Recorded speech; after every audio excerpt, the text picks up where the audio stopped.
got up a little earlier today. It's about 6:40ish, so I'm just going to wake my girlfriend up because she wanted to get some work done with me. So yeah, some coffee and we're ready to go.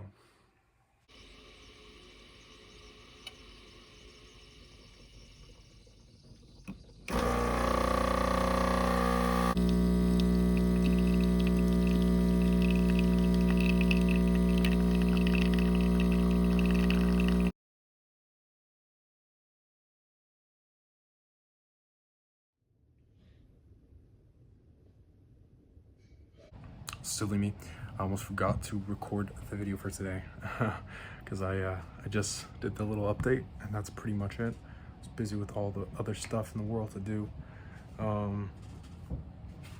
But yeah, it was a very good productive day today. Yeah, this is the best day actually I've had all of November, the whole challenge, 3,300 words. Honestly, it's one of those days where I achieved the best word count, and I also did the best, I think, scene I've done in a while, as well as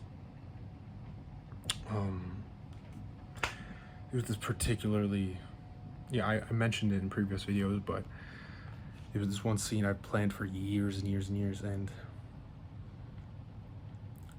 although this whole book has been this kind of journey of getting to these scenes that I've planned for a long time, this one in particular, it was just the biggest, probably character moment, and probably the biggest influence on the main character's arc, as well as a lot of the characters around him. So it's one of those moments that you get to. So I've heard from a lot of friends and just on the internet, I've seen people say that, you know, it's really hard to actually write those scenes, those big scenes that they plan, because they're worried of how it'll come out, that it won't be perfect, that it won't be as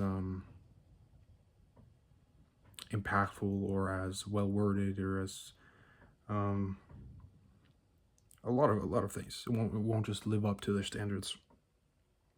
And I understand this because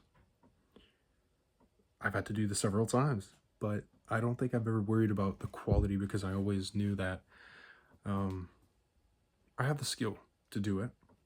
It won't be perfect because the world is built on imperfections, and I think that's what makes perfect moments, supposedly perfect moments in your life, perfect. It's the lack of structure that the world has, the lack of structure within the structure, that makes it so beautiful, right? So like that's the whole point of writing. Is that's why I'm not really worried about AI taking over per se. Sure, technical writing, that will have to suffer in order for that industry to grow, but I mean creative writing, I mean novels, I mean screenplays, I mean plays, I mean even a lot of nonfiction books. We're not just there to learn facts, info, even nonfiction. It's to connect with another human on a very human level. It's the most human thing one of the most human things we can do. You know, I don't think AI will be lifting weights anytime soon either, but you know, it won't get a good chest pump, that's for sure. That's what AI can't replace. And it can't replace the beautiful imperfections of writing a story, because that's what it's about. The human experience is about the lack of structure, the lack of logic, the lack of perfection.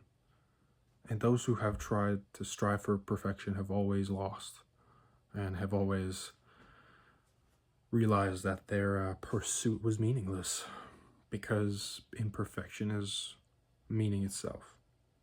So that's my advice for writing that kind of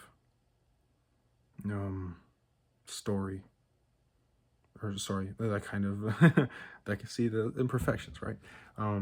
But that kind of scene is let the imperfections flow, because you'll see, you'll reread it and you'll be like, that's not a part I thought would work, but it did. So yeah,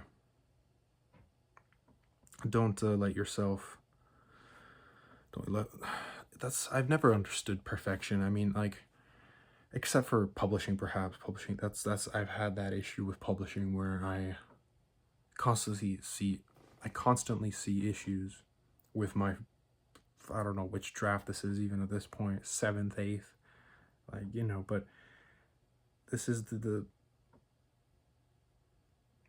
one of many drafts for my first novel that I've struggled to perfect, and I'm coming to the realization that that also is a meaningless pursuit, and that at the end of the day, people are going to hate it, people are going to love it, people are going to be, they're going to say it's mid. That's what it is. I can't, for example, there's a Star Wars poster way over there. I love Star Wars.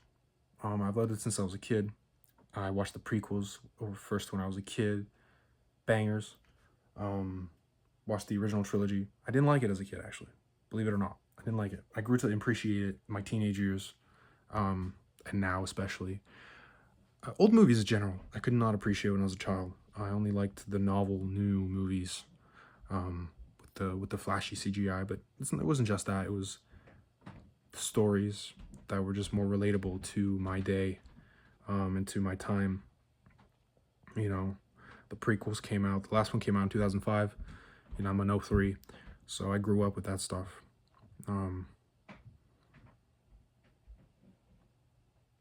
But see, that's not always, that doesn't always hold true though, because the sequels came out. I liked The Force Awakens. I hated The Last Jedi. As pretty as it was, I hated it. I'm among the majority there, I believe. But and then we don't even want to talk about Episode 9. But people don't like Star Wars. A lot of people don't like Star Wars. My girlfriend, for example, isn't a big fan. But that's because everyone has their own say. They have their own opinions, and what they relate to, what they find meaningful. And I think that's the beauty of story. And just know your book won't appeal to everyone. Your story won't appeal to everyone as beautiful as it is to you. That's all it has to be. People are going to think it's shit no matter what. But that's just some people. I said people, but some people. People in general will never have a unanimous opinion on anything. Literally anything. Someone will find a way to disagree with you. That's the sad part. But it's also the good. It's a good thing in a way. I don't know. We need those people. We need. You can see there's just sweat dripping. It's hot in here. It's really hot in here. But yeah, you just gotta accept imperfection is perfection. So as bad as something is, even universally, near universally, someone's gonna be like, you know what? That's a little golden hidden gem, and it is what it is. A lot of people, for example, hated Madam Web, right? People said it was a terrible movie. Critics hated it. Most audiences hated it. For some reason, me and my girlfriend watched it, and we were like, banger. Strange. Very strange. I don't know. That's a controversial opinion of mine. I actually didn't hate Madam Web. And that's among other things, So imperfection is what makes perfection. Don't get caught in a loop, because it just reinforces itself. Strive for mastery, strive for quality, strive for editing, just redoing things if they don't seem right, even if you don't like something yourself, do it until you like it. You don't have to love it completely. You don't have to love every scene You don't have to think it, because you're going to take years. You're going to waste away for years working on one project. As writers, we don't want to write one book in our entire lifetime. You know, we don't want to be a Patrick Rothfuss or whatever. I haven't actually read his stuff. I know it's very good. I've heard he's very good at what he does, but he's only released like 2 books. And, well, out of the series he was, or the trilogy he was trying to write or complete. Perfection gets you, man. And, yeah, so you don't want to, you don't want to get caught up in a loop because they're dangerous. And I find myself in them as well. So don't think I'm immune, because I have this with publishing. I don't have this issue with writing. I just let it all flow. It is what it is. I'm not particularly happy with all parts of chapter 26, for example. I think some parts of it aren't perfect. And I'll have to change them. But chapter 27, especially after the first scene, the second and third scene just flowed.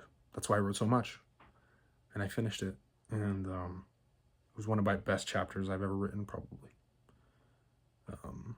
Especially the final part. It was just super sad, super cathartic to just write, because, you know, there's so much build up to it. Such a major character moment. You know, this is where my character kind of permanently changes. So, yeah, that's what it is, man. Yeah, he understands perfection. Perfection is imperfection. Imperfection is perfection. So, day 24 is over.